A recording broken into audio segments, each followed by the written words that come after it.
Well, thank you, Josh. It's a great pleasure to be here. This is the first time I've spoken or at least lectured at the boot camp. I think I did a lunch the first time. So I'm excited about this because I think this is such a terrific initiative for us. I have made the classic mistake of having too many slides in my deck because I was in a rush. And when you're in a rush, you always have too many slides.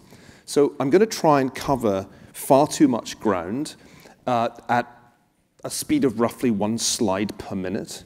And if any of you feel nauseous, that's okay. What I want to try and do is go to the heart of a debate about our current politics, not only in the United States, but all around the world. And this is a debate about the relationship between globalism and nationalism. And more broadly, it's a debate about the significance of what is often called populism.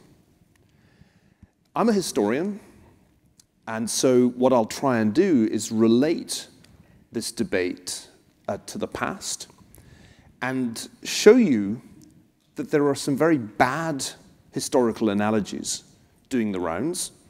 You'll encounter them on a regular basis in the media.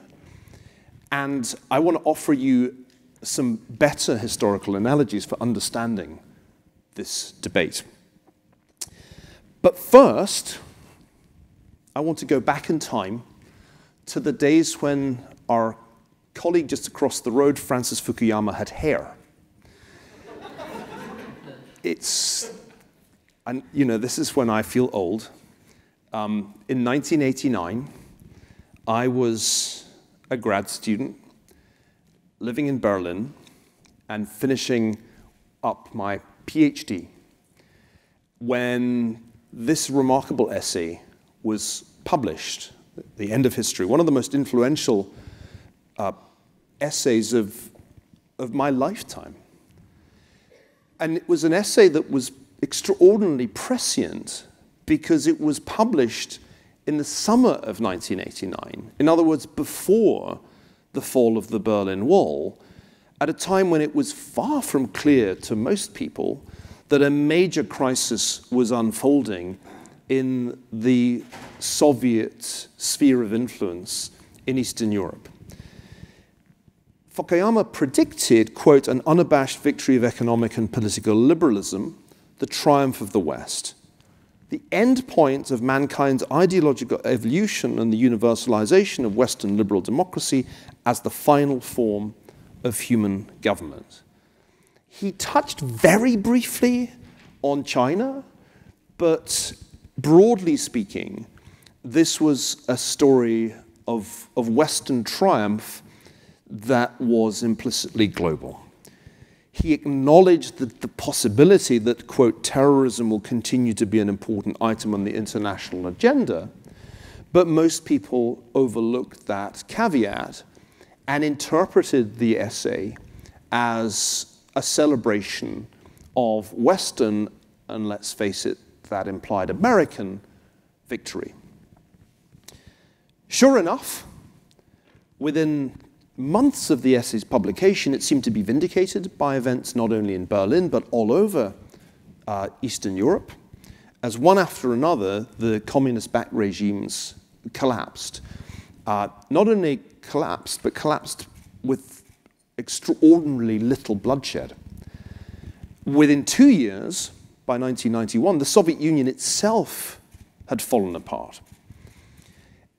I can't describe to you, and nearly all of you are too young to have any memory of this, how exciting it was to be alive when these things were happening. And to have been, during the 1980s, as I had been, a proponent of the policies of Ronald Reagan and Margaret Thatcher. We'd won. It was extraordinarily exhilarating, and I still remember the night that the wall came down as one of the great nights of my life. Even although maddeningly I wasn't in Berlin when it happened. I'd had to go back to the UK for my oral defense of my dissertation. So sometimes you miss history. It wasn't as bad as the friend of mine who had actually a really bad hangover, was in Berlin but slept right through it. Despite people knocking on the door saying, history is happening, he's like, no. Just a few years later, in 1993, Samuel Huntington, then one of the grand figures of the government department at Harvard, published a very different essay, The Clash of Civilizations, one of the essays I think I assigned for this session, which came to a very different conclusion about what had just happened. And Huntington, as you know, as you'll have read the essay, I'm sure, and memorized passages of it for future use, concluded that far from a triumph of the West, the end of the Cold War in fact signaled a return to civilizational clashes, divisions between the world's civilizations that had much deeper historical roots. In this new world, he wrote, the principal conflicts of global politics will occur between nations and groups of different civilizations. The fault lines between civilizations will be the battle lines of the future. And this was partly, he argued, demographic. So here's another seminal essay from the time when I was young, and it still bears reading today. It seemed, certainly by 2001, by the time of the 9/11 terrorist attacks, that Huntington had called it better than Fukuyama. Actually, it already seemed that Huntington was right in '93 because of what was happening in the former Yugoslavia, and particularly in Bosnia-Herzegovina, which had descended into a hideous civil war of ethnic cleansing. Let's think about, now that it's 2019 and I'm just another old baby boomer, let's think about what these essays implied about the world and who was closer to the mark. This is a map based on Huntington's civilizational categories. It's kind of interesting because it forces you to think about what the West really means. Western civilization is a controversial term in its own right. They're always arguing about it here at Stanford, where there used to be a course on Western civilization, and then that was deemed to be politically incorrect. But however you feel, it's in fact important to define your terms. In Huntington's view, it was essentially most of Western Europe, though not all of it, and places where West Europeans settled in large numbers, beginning in the 1600s. And so essentially it's Western Europe, it is North America, it's Australasia. Notice that it is also including Greenland. But Huntington didn't specify who should own Greenland, just in case you're wondering about that. He did exclude, interestingly, a bunch of countries that you might think should be in there. Greece, Israel, Romania, Ukraine don't make the cut. And this was because of the way in which Huntington was defining civilization. So that's one way of thinking about the world. In the book version of the Clash of Civilizations, Huntington said there were 9 civilizations in the world, and that the great conflicts of the 21st century would essentially be between these civilizations. Well, here in Silicon Valley, that tends not to be the way the world is imagined. Already at the time that Huntington was writing, there were prophets of a new global order in cyberspace, which would be a single world, a single networked world connected by the rapidly growing infrastructure of the internet. Even the most utopian visionaries of the 90s, I think, would have been impressed if they had been able to fast forward and see the scale of just one global network that has come into existence in the last 10 years. This is a map of the world as seen by Facebook, showing all the connections, or the principal connections, between the platform's nearly 2.5 billion users. This is a very different vision of the world from Huntington's. Perhaps it's closer, in a way, to Fukuyama's. It's a world that is increasingly homogenized by technologies developed, pioneered in the West. But you'll notice in that extraordinary map some interesting blanks. I'm not just talking here about the oceans.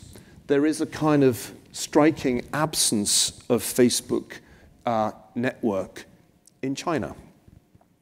More about that in a bit. Maps are fun. They help us think about world orders.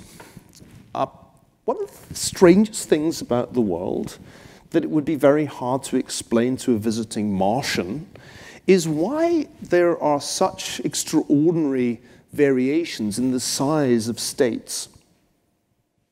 I mean, think about it. More than a third of the world's population lives in just 2 states, China and India. Then there's another bunch of really big states with populations of above 100 million. The United States is one of those, but so is the Philippines. That's just 11 states. A quarter of the world's population live in those. Then there are 75 states, including the one where I come from, which have populations of between 10 and 100 million. And then there are 71 tiny states with populations of less than 10 million, and then 41 with populations less than 1 million. And there are then 33 other states of laughably small size. That's our world. When anybody starts talking about nationalism and nation states, just remind them that what we are referring to when we use the term nation state is a category that encompasses China and Iceland. And there is something extraordinary, it almost seems governed by a power law, about this wide range in the size of states. Often people who work on these issues, whether they're political scientists or historians, focus excessively on a very small proportion of nation states, the big ones. And when I studied history at Oxford many years ago, it always felt to me as if history was implicitly the history of a few big countries. And you never really seemed to write essays about, say, Denmark. So I want you to bear this in mind, because I think it's impossible to have a serious discussion about the tension between globalism, one world united by the internet or by globalization, and nationalism, on the other hand, until you recognize that there is such extraordinary variation in the size of nation states.